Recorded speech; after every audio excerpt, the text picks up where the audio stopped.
Commercial real estate crashing, bankruptcies on the rise, unemployment. Well, there's people I know that have been unemployed for 2 years. Today, we're going to talk about Los Gatos Home of the Week, list price reductions, home inspections, and the highs and lows of the week. Commercial real estate is crashing all around us, and we're not talking about it in the media. Nobody's talking about it. A few good souls are coming out and saying, hey, this is really what's happening. And the reason why I want you to be aware of this is because it could affect you. Remember, the whole economy is stacked on a house of cards, and one little thing could disrupt the industry.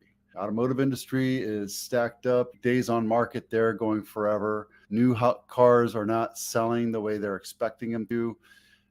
The stock, why it's still going. Am I saying that I'm a crash bro? I don't think I'm a crash bro. I'm sitting back watching, giving you the information so you can make that decision, right? I'm not here to tell you which way's up or which way's down, who to vote for or whatever. I've never been that person, but I want you to be educated on all the different aspects that could affect you. If you own a house or you're thinking about buying a house or you're a renter, this all affects you, no matter how you look at it. So this guy goes on, and he's been telling us for the last couple of weeks now that multiple $100 million investment schemes, real estate investment trusts, syndications, etc., are losing their ass on commercial property. This guy right here, this one happens to be in Indianapolis, and they overbuilt an apartment unit for $100 million, and now it's on foreclosure. So I'll bet you anything it sells for $10 to $20 million.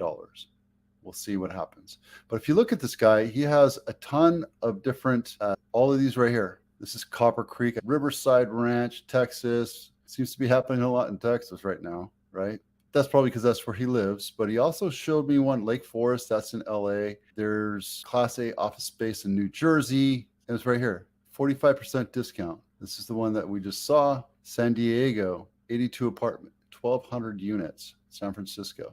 Take a look at this one. Those numbers, $607 million notes, $16 million. So that one goes into foreclosure. That's going to be devastating to the whole economy. This is your stack of cards, your deck of cards that are your house of cards that are looking to fall. And I'm not saying this is going to be the trigger point. The tipping point could be. Just be aware of it. Bankruptcies are in high gear. I've been watching this for a couple days. If you don't know who this lady is, Danielle DiMartino Booth, she was a former Fed employee, and now she's like a whistleblower inside. She just tells us what it is. She has an opinion. I don't give opinions, but the idea here is the feds are lying to you, period. That's the way I see it. The feds are telling you that inflation's coming down, but it really sucks because I'm still paying $15 for a sandwich at Togo's. I'm still paying $5 a gallon for gas. Other than my Safeway over there is under $4 right now. That's great. That's awesome. I can tell you that the employment numbers that the governments are reporting, I don't think that's truthful, because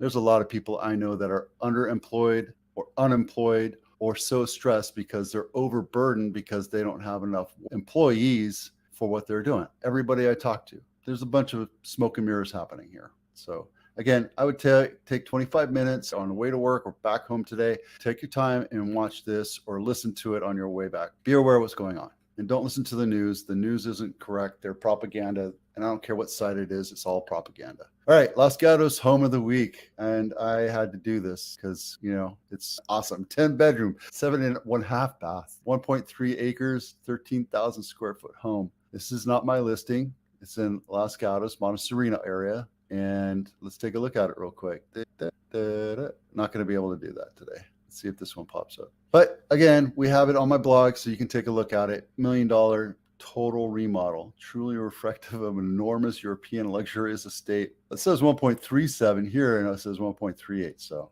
I don't know, but you get everything you need: a pool, tennis court, in-law unit there, an ADU. There's your garage, everything you need. Let's go get it. Come on, it's only $20 million. Ridiculous. Okay, this is a price reduction. We had, I think, 182 price reductions. So it popped up, slowly going up, but that's because the inventory is slowly going up. Again, nothing super bad to worry about. When it gets to 25%, then I'll worry about it. But I don't think price reductions are a rule of thumb or something to be aware of right now or be cautious about. This one's on Snell Avenue. Now, Snell Avenue, if you don't know, is a busy street. It's a main thoroughfare. And when you sell a house on that, you have to attract the market. This one was listed way too high. It's a 4-bedroom, 2-bath. I'm sure it looks nice inside. Can't take a look because my bandwidth just isn't supporting it. But let's see, it's 53 years old, on market 28 days. It dropped $8,000. Guys, if I was going to list this, I have a listing coming up right now, and it's right on a busy street. It doesn't face a busy street. My attitude is let's list it low and see what the market brings. I'm going to say we're going to list it around 1.5 and hopefully we'll get 1.9, but all the other houses which are inside the neighborhood are getting 1.95 to $2 million. So when you have a house on a busy street that's functionally obsolete, something that people do not want, you have to give them a reason to want to buy it. Now, if it's inside and completely beautiful, completely turnkey and gorgeous inside, attract them, and buyers will tell you what they're willing to pay. That's how it is. That's how it's always been. And when it's a market and you're getting 25 offers and $400,000 over list price, that's something you don't have to worry about. But today, we're in a different market. It's still a seller's market, but buyers have a little bit more choice. Even though inventory is low, they'll be nitpicky and they'll wait a couple weeks or a couple months to find the house that matches them. You plug in this at 1.38 and everything around there is, let's see, this is Snell right here, right? Like this one's right off the freeway. This one's right on the freeway. This one's on Blossom Hill, right? I would rather have this house. Why? Because you're going to get traffic noise from Blossom Hill, but this is right on the street. This one right here is Palamesa. This is one of the newer homes over there. And this one right here is on Comanche,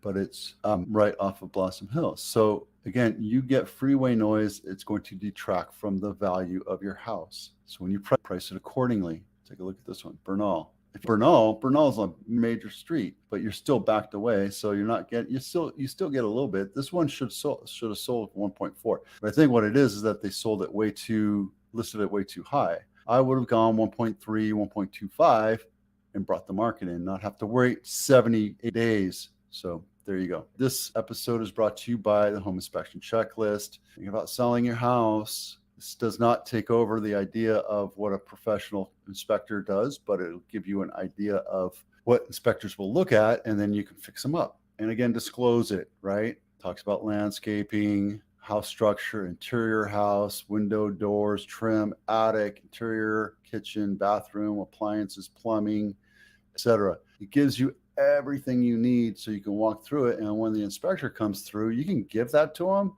or you can have already fixed it. Send it out to a handyman or do the honey-do list and get that all fixed up for you. Highest sold price is $8.4 million at 93%, 94% of list price, guys. Lowest sold price is, it's $440,000 or something. Yeah, $440,000, I think it was. And then that came in at 70%. And then these two have been for sale for the longest time. We have almost 1,100 homes for sale, single family homes for sale in Santa Clara County. Of that, 108 have price reductions, which means it's almost 20%. Again, I would start worrying about this when we get to 25% or close to it, but it's not something we have to worry about. This isn't really an indicator of the market. It's an indicator of sellers. They think their house is worth more than what the market is willing to accept, period. And when your house is on market for 78 days and your agent's done everything that they could